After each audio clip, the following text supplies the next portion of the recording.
योगी राम सूरत कुमार जय गुरु राया।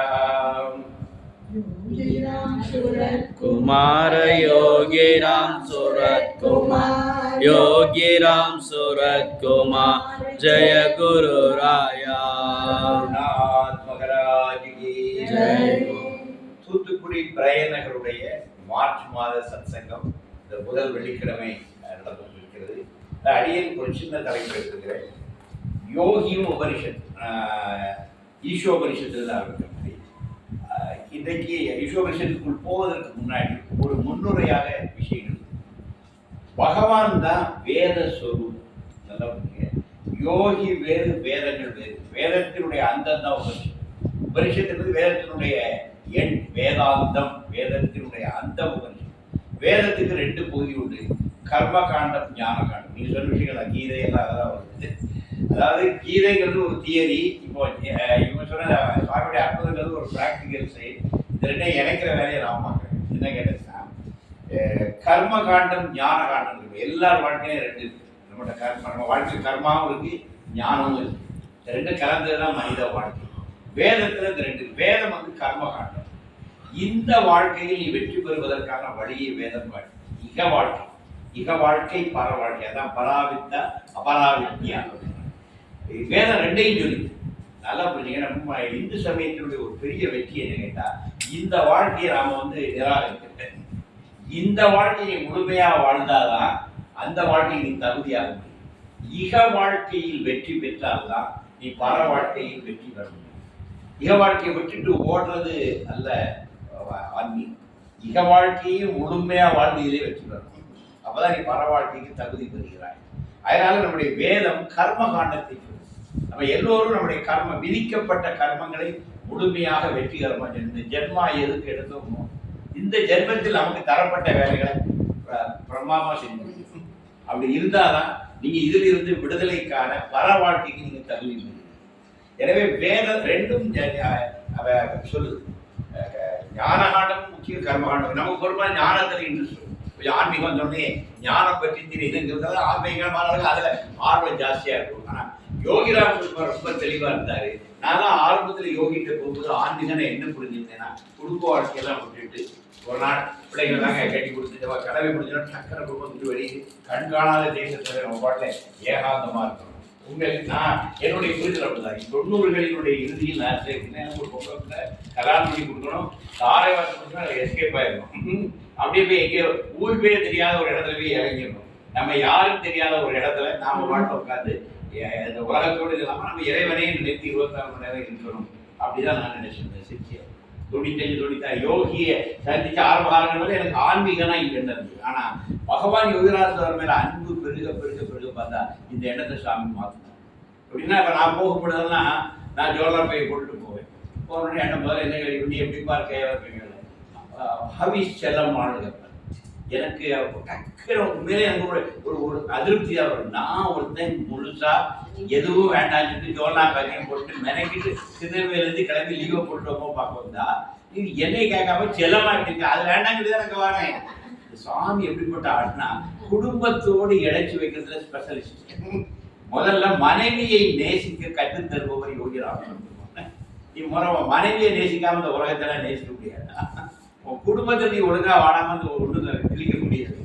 என்னை ஒரு 2-3 ஆண்டுகள் கூட சாமி இந்த எனக்கு ஆன்மீக பற்றி இருந்த தவறான புரிதலை மாற்றி நீ இப்ப வாழ்ந்துக்கிற வாழ்க்கையை பூர்ணமா வாழ்ந்து போய் அப்பதான் நீ அடுத்தது குவாலிட்டி இதை உணர்ந்து. இதுதான் நம்முடைய வேதம் உணர்ந்து.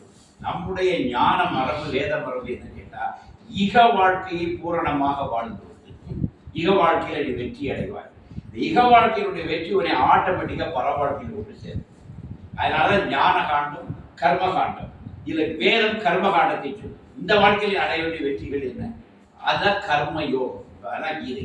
அதை எப்படி செய்யணும்? பலனில் பற்று வைக்காமல் கடமை. இப்ப நம்ம குடும்பத்தில் இருப்பது நம்ம தான் கஷ்டப்பட்டு பொம்பளை பிள்ளைல ஒரு மூத்த அண்ணா பொம்பளை பிள்ளைங்க தான் கல்யாணம் பண்ணி கொடுப்போம். தனிச்சிமார்கள் எல்லாம் குடும்பத்துக்கு நிறைய செஞ்சிருப்போம். ஆனா எல்லா குடும்பங்களையும் கிடைச்சவங்க என்ன கிடைக்கும்? ஆவலா இதான் மிஞ்சும். என்ன எவ்வளவோ செஞ்சிருப்போம். ஆனா கடைசியில் நம்மளை குறை சொல்றதா மிஞ்சும். இப்போ குடும்பங்கள்ல எல்லோருக்கும் கிடைக்கிற அனுபவம் என்ன இருக்கு? நம்ம அப்படிலாம் பாடுபட்டோம். ஆனா இன்னைக்கு பாருங்க அதுக்கெல்லாம் நம்மளால நன்றி இல்லாம இருக்கு. இது எல்லாத்தையும் இருக்கு. இந்த அதிருப்தியை மாற்றும். நீ எதிர்பார்க்க, நீ உன் குடும்பத்துக்கு நீ சேவை செய்வது ஒரு அண்ணன் கடமையை செஞ்சுக்க. என்ன எதிர்பார்க்க, நான் பிள்ளையெல்லாம் கட்டி வச்சேன், அந்த பிள்ளையெல்லாம் வேண்டாம் நன்றி இல்லாமல் இருக்கு, இது தப்பு. நம்மளுடைய விஷயம் என்னன்னா, நீ குடும்பத்துக்கு கடமை செய்து உன் கடமையை தான் நீ செஞ்சிருக்க. அதுக்கு பிரதிபலன் எதிர்பாராத. இப்போ வருதா இந்த அதிருப்தி நம்மகிட்ட இருந்து மாறும். பிள்ளையெல்லாம் கஷ்டப்பட்டு வளர்க்கணும், பிள்ளை பார்த்தா வளர்க்கணும், நம்ம கடமை. இப்படிலாம் பார்த்தனால பால் ஊட்டி சீராட்டி வளர்த்துறதுக்கு ஒரு ஏர் ஊட்டி வந்தோடனே என்னை மறந்துட்டேன்னு நீ பல வழிகளை நெஞ்சில் அடிச்சுக்கிறாங்க. தப்பே இல்லை. குழந்தைகளை பெற்று வளர்ப்பது நம் கடமை. அவங்க காலகாலத்தை திருமணம் பண்ணி வைக்கிறது நம்மளை காட்டா. அப்புறம் அவன் நினைச்சா சரி, நினைக்காட்டாலும் சரி, அவன் நம்மகிட்ட விட்டாலும் சரி, அவர்கிட்ட விட்டாலும் சரி, ரெண்டும் ஒண்ணுதான். இது வரணும். அப்போ கர்மயோகங்கிறது இதுதான் விஷயம். நம்ம உலக கடமைகளை எல்லாம் செய்யணும். ஆனா எல்லாம் யார்ட்டையும் நீங்க எதிர்பார்க்க, அவங்கள்ட்ட ஒரு நன்றியை எதிர்பார்க்க. அதுதான் தப்பு. நம்ம எல்லாரும் எங்க தப்பு பண்ணிட்டு இருக்கோம்னா, நம்ம குடும்பத்துக்கு அதை செஞ்சுட்டோம், இது செஞ்சுட்டோம், ஆனா ஒருத்தர் எவனாலும் நன்றி இல்லாம இருக்காங்க. அதை பத்தி கவலைப்பட. ஒரு ஊருக்கே நல்லது செஞ்சிருக்கோம், சில ஊருக்கு சில கோயிலுக்கு பெரும் கடமை பண்ணிருக்கோம். அந்த கோயிலுக்கு பண்ணி அப்படி போக முடியாது, இன்னொரு தலைமை மாறிடும். பல கோயில் எனக்கு தெரிய ஒரு பைத்தியமே பிடிச்சிச்சு. எங்க பிஎஸ்என்எல் ஒப்பனருடைய கணவர் எங்களுடைய பகுதியில் அவர் ஒரு பிள்ளையார் கோயிலை உருவாக்குறாரு. ராப்பகா கண்டு கோயிலை நல்லா உருவாக்கி பெருசா வந்த உடனே அதே காலத்தில் இன்னொருத்தர் இவர் பிடிச்சிட்டு அவர் தர்மகர்த்தாயிட்டு. அப்புறம் இவர் கிட்ட கோயிலுக்குள்ள இவரே போக முடியல. இது கடைசி ஒரு மனநிலை டல்லாகி வீட்டுக்குள்ள ஒரு மாதிரி ஆயிட்டு. இது தப்புன்னு சொல்றேன். உனக்கு இறைவன் என்ன பண்ணியிருக்கான், அந்த கோயிலை கட்டி எழுப்புறவரை ஒன் கோயிலை கட்டி எழுப்புனா ஆளுக்கு இன்னொருத்தர் தான் இப்போ இதை அப்படி எடுத்துக்கணும். நான் தானே கோயிலை கட்டி கீழே இருந்து மேலே வர கொண்டாந்தேன். கடைசியில் கெட்டி பிடிச்சோன்னு இன்னொருத்தர் என்னை பிடிச்ச சொல்லி இருந்த தர்மகர்த்தாய் என்னையே உடவிடாமல் பண்ணிட்டான்னு சொல்லி வருந்தினால் அது தவறு. நீ பகவானுக்கு சேவை செய்ய வந்த, அதை பகவான் ஏற்றுக்கிட்டா அந்த இடத்துல ஒரு ஆலயம் வர்றதுக்கு நீ காரணமா இல்லை, அதோட வேண்டாம். அப்புறம் எவனா வச்சுட்டு இந்த மனப்பக்குவம், இதுதான் கர்மயோகம். புரிஞ்சுக்கிறீங்களா? கடமைகளை செஞ்சுட்டு நான் செஞ்சேன் என்ன யாரும் கவனிக்கல, என்ன யாரும் பார்க்கல, நீ எதிர்பார்க்கல. நீ எதிர்பார்ப்பை முதல் கடமைக்காக, கர்மாவுக்காக, கர்மாவை செஞ்சது அது கொஞ்சம் கூட இல்லாத அங்கதான் நீ கர்மயோகி. யார் கர்மயோகி என்றால் எல்லோருக்கும் அவன் உதவும், பிரதிபலனுக்கு எதிர்பார்க்க மாட்டான். அது எண்ணமே வரக்கூடாது. எண்ணமே வர அதை கழிச்சு எண்ணமே கிடக்கூடாது. நம்ம உதவி செய்ய நம்ம இறைவன் நமக்கு ஒரு வாய்ப்பு நான் எப்படி சொன்னா நன்றி சொல்லணும். என்னை இப்படி உதவி செய்யறதுக்கு ஒரு வாய்ப்பு தந்தீங்க, அவனுக்கு நன்றி சொல்லணும். கட்டடத்தை கோயிலெல்லாம் கட்டி முடிச்சு அது பரவாயில்லப்பா நான் கட்டி முடிச்சேன், நீ அரசாளுக்கு நீ வந்தால உனக்கு நன்றி, நீ நல்லா வச்சுக்கிறது வெளியிடணும். அது நிறைவோடு வைக்கணும். இப்போ ஸ்ரீராமச்சந்திரனுக்கு பட்டம் சுட்டணும்னு சொல்லி சொல்றாங்க. விடிந்தால் உனக்கு பட்டம், அயோத்திக்கு நீ தான் ராஜா அப்படின்னு சொல்லிட்டு அப்பா சொல்றாரு. சரி சொல்லிட்டு அவர் சந்தோஷமா இருக்கலாம், ரெடி ஆகிட்டு இருந்தாரு. திடீர்னு கைகைகிட்ட போறா, கைகை வரம் கேட்க பரதனுக்கு தான் பட்டம் சொல்லி. உடனே அவரால் வர முடியல, இன்னொருத்தர் தூது தான் விடுறாரு. தசரதன் ஒரு ஆளை தான் அனுப்புவார். அப்போ அப்பா சொன்னாங்க, நாளைக்கு நீ உனக்கு பட்டம் சுட்ட வேண்டாமா, தம்பி பரதன் தான் பட்டம் சுட்ட போறாங்களா. சரி பரவாயில்ல, இல்லை என்ன நான் சுட்டினேன், தம்பி சுட்டினா என்ன, பரதன் சுட்டினாலும் எனக்கு சந்தோஷம் இருக்கிறாரு. அது மட்டும் இல்லை, அது முடிச்சு நீங்க ஒரு 14 வருஷம் நீங்க காட்டுக்கு போயிருக்கணும், பட்டமும் சுட்டக்கூடாதுன்னு. அது அப்போ அவன் முகம் எப்படி மாறிச்சுங்கிறத கம்பன் சொல்றான். அஞ்சலர்ந்த தாமரையை வென்றது. அதாவது பட்டம் சுட்டணும்னு சொல்லும் போது அவருக்கு பெரியது இல்லை. உனக்கு பட்டம் இல்லை, பரதன் பட்டம் சுடுறாங்க போது ராமனுக்கு எந்த வருத்தம் இல்லை. நீ நாட்டில் இருக்கணும்னா 14 வருஷம் நீ காட்டுக்கு போனா அப்பா சொன்னாங்கன்னா அப்படின்னு சொல்லி கைகை சொல்லுவான். தந்தையின் உத்தரவு என்ன, அம்மா நீ சொன்னாலே நான் போக மாட்டேன் நான் ராமன் சொல்லும் போது. தசரதன் சொல்லிதான் நான் போடுமா, அம்மா கைகை அம்மா நீ சொன்னா நான் போக மாட்டேன். தசரதன் வளர்த்து கொடுத்து அவன் மேய்க்கிறோடு வந்துடுறான். அப்ப என் ராமனுக்கு பட்டம் இல்லையா, உன் பையனா, இவன் 2 வாரம் வாங்குறான். ஒண்ணு பரதன் நாடாளது, 2வது ராமன் காட்டுக்கு போகணும். 2 வரத்தை வாங்கிடுறான்.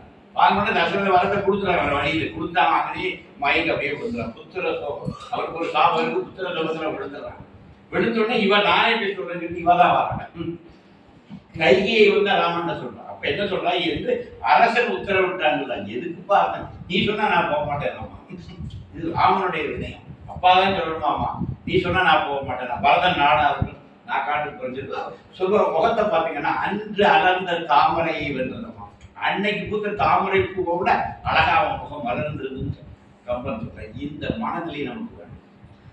வாழ்க்கையில நமக்கு பலரும் துரோகம் பண்ணுவாங்க. துரோகிகளை மன்னிக்க வேணாம், துரோகியாவே பார்க்காதீங்க. அவன் எனக்கு உதவ வந்திருக்கான், என்னை ரிலீஸ் பண்ண வந்திருக்கான், ரொம்ப நாளாக பாடுபட்டேன், ரொம்ப பாடுபடாங்கிற அவன் அவனை ரிலீஸ் பண்ணி அவனுக்கு ஒரு நன்றி. இனி அந்த பணிகள் வந்து ரிலீஸ் பண்ண நன்றி வேற பணிகள் வந்து. அப்ப நம்முடைய மனநிலை இதுதான் கர்மை. நம்ம என்ன நினைக்கிறோம், நம்ம செஞ்சுட்டு பலனை எதிர்பார்க்கணும். இது நம்முடைய இருக்கு. நம்ம எது செஞ்சாலும் நம்ம அதெல்லாம் செஞ்சோம்னா யாரும் கண்டுக்கலையே இது எதிர்பார்க்காது.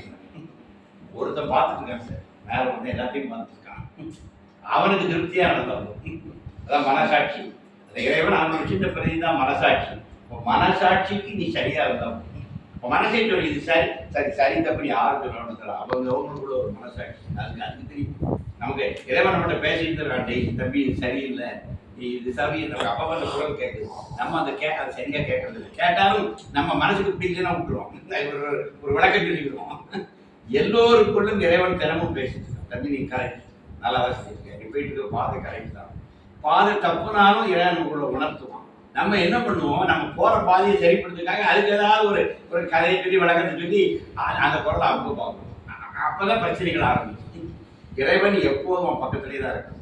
நீ சரி செஞ்சா உன்னை பாராட்டலாம், தப்பு செஞ்சா உன்னை வேண்டாம் தம்பி இதோட சரியா இல்லைன்னு உனக்கு உணர்த்துறது. அந்த இதுக்கு செவிசாய்த்தால் கர்மயோகம் என்பது பலனில் பற்று வைக்காமல் இந்த உலகத்தில் நமக்கு தரப்பட்ட கடமைகளை செய்யும். ஒரு தந்தையாக நம்ம கடமையை செய்யணும், ஒரு கணவனாக கடமை செய்யணும், ஒரு சகோதரனாக கடமை செய்யணும். ஒரு ஊரில் இருந்தோம்னா ஒரு நல்ல இந்த ஊருக்கு ஒரு சேவகனாக நம்ம இருக்கணும். ஒரு யோகிராஜ் பார்க்கணும், ஒரு நல்ல பக்தராக நம்ம சேவை செய்யணும், மற்ற எல்லாத்தையும் விட்டுணும். இப்படி பலன் கருதாமல் எந்த பிரதிபலனும் எதிர்பாராமல் நீ செய்து கொண்டே இருக்கும்போது நீ என்ன ஆகிறாய், கர்ம யோகி. இதைத்தான் கர்ம காண்டது. எல்லாத்தையும் செய், ஒரு கர்ம யோகியாக நின்று வேலை செய். இதான் பலனில் பற்றில்லாமல் கர்மயோகம். அப்படி செஞ்சுட்டு வரும்போது நீ எதுக்கு தகுதியாகிற, அப்பதான் நீ இறைவனை அடைய முடியும். அதாவது எதிர்பார்ப்பது என்பது ஆசை. ஆசை இருக்கவனுக்கு தான் என்னை அவன் பாராட்டணும், எடுக்கணும், புகழணும், போற்றணும், இதெல்லாம் ஆசை. அப்ப இந்த ஆசைகளாக இருக்கணும். ஆசைகள் அற்றவனுக்கு தான் இறைவன் கிட்ட வருவான். இதுதான் விஷயம். அதனால கர்மயோகத்துல நம்மளை தியாகி ஆக்குவாங்க. நம்ம தியாகி தான் ஆகும். குடும்பத்துல எல்லா நல்லது செஞ்சு கெட்ட பேர் தான் ஆகும். இது பகவான் வேணும்னே பண்ணுவான். எவன் ரொம்ப நல்லா குடும்பத்துக்கு உண்மையா இருக்கணும் அவனை தான் போட்டு வறுத்து எடுப்பார். அந்த குடும்பம் அவங்கள தான் திட்டும். நான் பல குடும்பங்களை பார்த்தேன். யார் குடும்பத்துக்காக பாடுபட்டாங்களோ அவங்கள குடும்பமே சேர்த்து வறுத்து எடுக்கும். அது இறைவன். இறைவன் வந்து என் மனசு எப்படி இருக்குன்னு பார்க்கலாம். எல்லாரும் திட்டும் போது எனக்கு கண்ணீர் வரும். சரி பரவாயில்ல சார், நல்லா இருக்காங்கல்ல, எல்லாரையும் நம்ம தூக்கி விட்டோம், இன்னைக்கு நல்லா இருக்காங்கல்ல, அது போதும். அவங்க நல்லா இருக்கீங்கன்னா நம்ம பாடுபட்டோம், அவங்க நன்றி இருக்கோ இல்லை அது தோற விடுங்க சார், நல்லா இருக்காங்களா, அதுவே எனக்கு போதும்னு சொல்லி அந்த மனப்பக்குவம் நமக்கு வந்துச்சுன்னா நாம அடுத்த பரவாழ்க்கைக்கு தயாராகிடும். அதனால நல்லா பண்ணிருங்க. வாழ்க்கையில் வர சோதனை கஷ்டங்கள் எல்லாம் உங்களை பக்குவப்படுத்துவதற்காக வருகின்றன. யார் நான் அவங்களை எவ்வளோ நாள் கூப்பிட்டேன், என்னை எப்படி இப்படி சோதிக்கல அப்படின்னு சொன்னால் அது ரொம்ப விஷயம். பகவான் எதுக்கு உன்னை சோதிக்கிறாரா, எவ்வளவு பெரிய கஷ்டம் வந்தாலும் சோதனை வந்தாலும் நீ கலங்காமல் நீ ஏன் மேல நம்பிக்கை வச்சிருக்கீங்களா, அதைத்தான் உன்னை எதிர்பார்க்கிறேன். இறைவனுடைய என்ன எதிர்பார்க்கிறான், எவ்வளவு பெரிய சோதனை வந்தாலும் கஷ்டம் வந்தாலும் கலங்கி விடாமல் இறைவன் ஏதோ ஒரு நல்ல காரியத்துக்கு தான் என்னை அப்படி சோதிக்கிறார், நான் அதை பேர் பண்ணிக்கிறேன், அதை நான் தாங்கிக்கிறேன் அப்படின்னு சொல்லி கவலைகள் கஷ்டங்கள் வரும்போது நான் அதை ஏற்றுக்கொள்கிறேன்னு சொல்லி பாருங்க. அடுத்த நிமிஷம் அது வந்த தெரியாம ஓடிக்கும். இந்த கவலையை உட்கார வச்சு ரூம் போட்டு உட்கார வச்சு அதை உடுப்பாட்டி அதை தலைக்கி பவுடர் வச்சு பொட்டு வச்சு எனக்கு கவலை இப்படி சாமி அப்படி சாமி கவலையை கூடயே வாழ்ந்துச்சுங்க. கவலையை தூக்கி சூற வீசிட்டு கவலையும் என்ன எனக்கு ஒரு நன்மைக்காக தான் இருந்துட்டு போடணும், அது கூட நீ இருந்துட்டு போடுங்க, அது போயே போயிடும். நீங்க அது விரட்டணும்னு நினைக்கும்போது அது வளரும். அது இருந்துட்டு போட்டுன்னு சொல்லுங்க, அது கொஞ்ச நாள் ஓடி போயிடும். இது வேணும்னா நம்ம இருந்துட்டு போட்டுன்னு சொல்லிட்டேன் அப்படியே என்ன தெரிஞ்சு அது ஓடி போயிடும். இது ஒரு சுலபமான வழி. நீங்க வாழ்க்கையில எது நிகழ்ந்தாலும் அது இறைவன் எனக்கு தந்ததுன்னு சொல்லி ஏற்றுக்கொள்ளணும்னா தான் சரணாகதி. அதை ஏற்றுட்டு இந்த வாழ்க்கைக்கு நன்றி எப்போதுமே எல்லாத்துக்கும் நன்றி சொல்லும். பருகும் நீருக்கும் வீசுகின்ற இந்த காற்றுக்கு எனக்கே நம்ம நன்றி சொல்லிக்கிறோம். எனக்கு காற்று இருக்க போய் தாங்க சுவாசிச்சு வாழ்ந்துருக்கோம். இன்னைக்கு பாருங்க அங்கெல்லாம் குண்டு வெடிக்குது, கார்பன் புகை, மூச்சு முடியல. டெல்லியில போய் நீ வாழ்ந்து போற வாழவே முடியாது, அவ்வளவு புகை. தூத்துக்குடி நன்றி சொல்ல வேண்டாமா, நமக்கு நல்ல காற்று இருக்க போய் தான் நம்ம இன்னைக்கு வர வாழ்ந்துட்டு இருக்கோம். இப்ப என்னைக்கா அந்த காற்றுக்கு நன்றி சொல்லியிருக்கோமா? இந்த பருகும் தண்ணீர், நீங்க அங்க பாறைவனத்துல அந்த தண்ணீர் தான் பிரச்சனை. தண்ணீர்ல எல்லாம் வாழ்க்கையை முடிஞ்சு போச்சு. நீ நம்ம ஊர்ல எல்லாம் பாருங்க ஆறா ஓடுது தண்ணி. அப்ப நம்ம நீ துபாயில போய் இருந்தா அவனுக்கு கஷ்டம் தெரியும், குடிக்க தண்ணியே அங்க பிரச்சனை. நீ குட்டை போட்டு கொள்றான், அந்த புகை கருப்புகை எவன் தலையில எப்போ ஓடுதுன்னு யாருக்கும் தெரியாது. ஆனா உடனே எவ்வளவு சந்தோஷமா பாதுகாப்பா தூத்துக்குடி நகரத்துல இறைவன் வச்சிருக்கிறான். அதுக்கு நம்ம நன்றி சொல்லணும்ல. வேதம் என்ன சொல்லுது? உன் கர்மத்தை முறைப்படி செய்தால் அது ஞானத்துக்கு தர வேதாந்தம் ஞானம். இப்போ இருக்கிற உபனிஷத்துகள் எல்லாம் பார்த்தீங்கன்னா அந்த வேதத்தோட தான் இணைச்சிருக்கோம். இப்போ நான் முதல்ல சொல்றது ஈஷோபனிஷத், ஏன்னா அது யோகியோட நெருங்கி வந்திருந்தது. சுவாமி வேதத்தினுடைய சுரூபமாக வாழ்ந்தார். நம்மளெல்லாம் அந்த கர்ம யோகத்துல தாங்க ஆழ்த்தினார். குடும்பத்தை பாரு, குழந்தைகளை பாரு, மனைவி மேல அன்பு செய், எல்லாத்தையும் அன்பு செய், கடமைகளை செய் அப்படின்னு தான் சுவாமி என்கரேஜ் பண்ணார். குடும்பத்தை விட்டுட்டு ஓட வேண்டாம், stay where you are. Don't repeat the mistake what is father has committed. இந்த பிச்சைக்காரன் செய்த தவறை செய்து விடாதீர்கள், நீங்கள் குடும்பத்தோடையே இருங்கள் அப்படின்னு தான் நம்மளை வாழ்த்தினார். இல்லற வாழ்க்கையை தூக்கி பிடித்தவர் யோகி. இல்லறமே நல்லறம் என்று சொன்னவர் யோகி. இல்லறத்தில் இருந்தா நீ ஞானத்துக்கு துறவரந்த சாமி என்னைக்குமே என்கரேஜ் பண்ணுங்க. இல்லற வாழ்க்கையில் இருந்து நீங்க கணவன் மனைவி அன்பு செய்து பக்தி செய்து இறைவனிடம் வாருங்கள் சொன்னால் பகவான் யோகிராஜ்மார்கள். அதுதான் நம் நாட்டினுடைய நெறி. அன்றைக்கு நம்ம வேத காலத்துல பார்த்தீங்கன்னா வேத ஞானிகள் எப்படி இருந்தாங்க? ரிஷி, ரிஷி பத்தினி, ரிஷி குமார், இந்த 3. பழைய காலத்துல பண்ண ரிஷி இருப்பாங்க, ரிஷி பத்தினி இருப்பாங்க, ரிஷி குமாரன் இருப்பாங்க. இப்போ கிரகஸ்தர்களாகத்தான் இருந்திருக்காங்க. இந்த வேதோபனிஷத்துக்களை உருவாக்கிய எல்லோரும் கிரகஸ்தர்களே. அவங்களுக்கு மனைவி உண்டு, குழந்தை உண்டு, அவங்களும் தர்ம வாழ்க்கையில் இருந்தாங்க. அப்போ நமக்கு இந்த இவ்வளவு பெரிய தத்துவங்களை சொன்ன யாரும் சன்னியாசி இல்லை, அவ்வளவு பேரும் கிரகஸ்தன். அந்த தர்மப்படி வாழ்ந்தோம். அதனாலதான் நம்ம இல்லறத்தை போற்றுற நாடு நம்ம நாடு. நம்முடைய ஆன்மீக இல்லறத்தில் இருந்து சிறப்பு தான் நமக்கு வாழ்க்கை. அதை காட்டினவர் தான் பகவான் யோகிதான். இன்னைக்கு உபனிஷத்து நேசனை தொட்டு போறேன். ஈஷோபனிஷத்து என்பது இருக்கிற உபனிஷத்திலேயே 18 ஸ்லோகம் உள்ள ஒரு சின்ன ஸ்லோகம், 36 லைன்ல முடிகிற ஒரு உபனிஷத். ஆக சின்ன உபனிஷத் ஈஷோபனிஷத். ஈசா வாசியம் இதம் சர்வம் அப்படின்னு சொல்றோம். ஈசா வாசியம் இதம் சர்வம். ஈசனே இங்கு இருக்கின்ற எல்லாவற்றிற்குள்ளும் வசிக்கின்றான். ஈசா வாசியம், ஈசனே உரைகின்றான். இதம் சர்வம், இங்க இருக்கிற எல்லாத்துக்குள்ளையும் இறைவன் தான் இருக்கிறான் அப்படின்னு ஆரம்பிக்கும். அதனால உபனிஷத்துக்கு ஈஷோபனிஷத், ஈசா வாசியம்ங்கிறதுனால உபனிஷத்துக்கு ஈஷோபனிஷத்துக்கு எழுதுனாங்க. இந்த ரிஷிகள் எழுதும்போது அவர்களுக்கு பெற்ற ஞானத்தை தான் எழுதுனாங்க. அவங்க அதுக்கு பேரெல்லாம் வைக்கல, பின்னாடி வந்தவங்க தான் பேர் வச்சுக்கிட்டாங்க. தொகுத்தவர்கள் பேர் வச்சுக்கிட்டாங்க. அதனால ஈஷோபனிஷத்து, அது ஸ்லோகம் ஈஷா வாசியம் ஆரம்பிக்கிறாங்க. அந்த உபனிஷத்துக்கு ஈஷா உபனிஷத்து. அந்த உபனிஷத்தை கண்டுபிடிச்ச எந்த ஞானம் தெரியாது. அதுல இந்த வாக்கியம் இதைத்தான் யோகி சொன்னார்.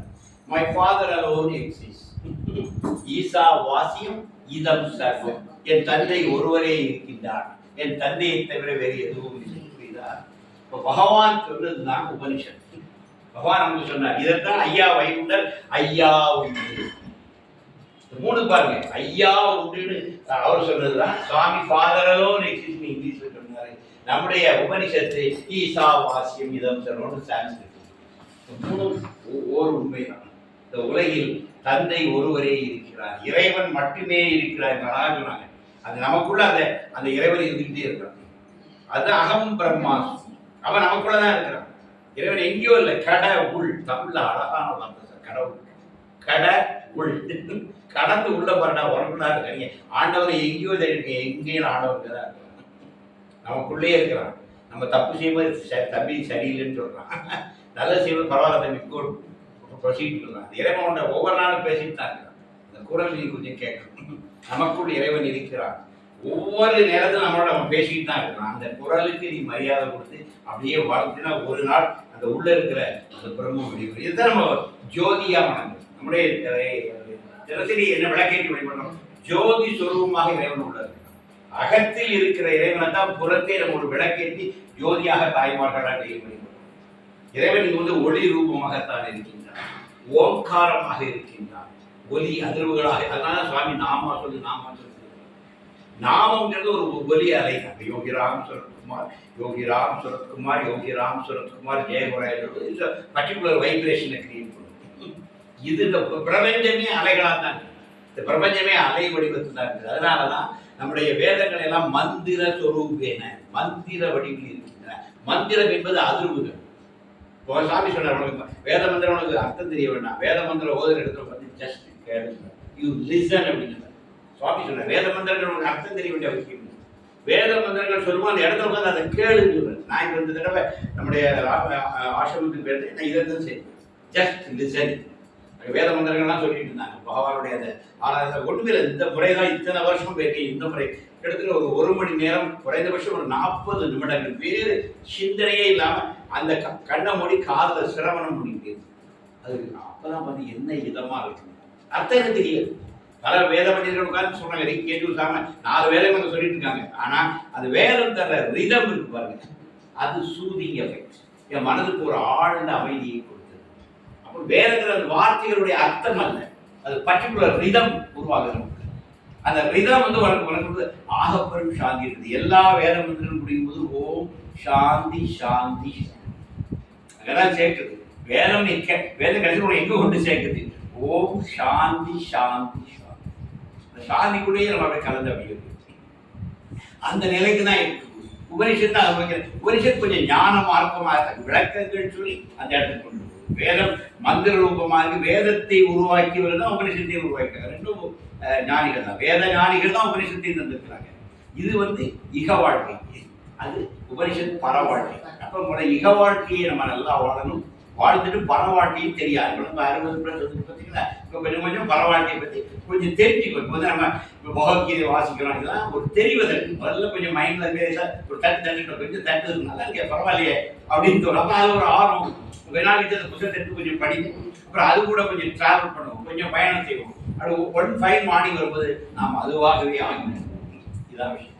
இப்படிதான் ஆரம்பிக்கும். முதல்ல ஒரு ஆர்வம், அப்புறம் அதை கொஞ்சம் படிக்க பார்ப்போம். முதல்ல கொஞ்சம் புரியாது, சரி கொஞ்சம் உள்வாங்கணும், கொஞ்சம் வாழ்க்கை அதுவும் மாறி மாறி வந்து 1 ஃபைன் மார்னிங் வேதமும் உபநிடமும் எங்கோ ஆகாயத்தில் உள்ளதல்ல, உன்னுடைய அந்த ஆத்மாவில் உட்காந்து உன்னை அதுதான் இயக்கிட்டு சூட்சம் உனக்கு தெரியும் போது உன் வாழ்க்கையே வேதமாகி வாழ்க்கையே உபனிஷத்தாகிவிடும். அதுதான் பகவான் யோகிராம் சுரத்குமார். யோகிராம் சுரத்குமார் வேதம் வேறு உபனிஷத் வேற அல்ல. சாமி வேத மந்திர சுரூபமாகவே இருந்தார். அதனால அவர் நாமத்தை தந்தார். சதா நாமம் சொல்லுங்கிறது, நாமங்கிறது ஒரு வைப்ரேஷன், ஒரு பர்டிகுலர் வைப்ரேஷனுக்குள்ளேயே பகவான் வச்சுட்டு வருகிறார். உலகம், ஜீவன், இந்த பிரம்மம் எல்லாமே வைப்ரேஷனாக தான் இருக்கு, வைப்ரண்டா இயங்கிட்டு சதா அந்த ஒரு அதிர்வில் இருக்கு. அந்த அதிர்வுக்குள்ள நீ நாமா சொல்லி கலந்துட்டேன்னா நீ அதுவும் ஒன்றாயிடும். இதுதான் ஆக உயர்ந்த நிலை. அதை நோக்கி நகர்த்துறோம். இனி அடுத்த வகுப்பில் அது முழுமையாக ஈஸ்வரத்திலிருந்து கொஞ்சம் ஸ்லோகங்களை சொல்லி அதை யோகியோட ரிலேட் பண்ணி காட்டுறேன். யோகிராம் சுரத்குமார், யோகிராம் சுரத்குமார், யோகிராம் சுரத்குமார். ஜெய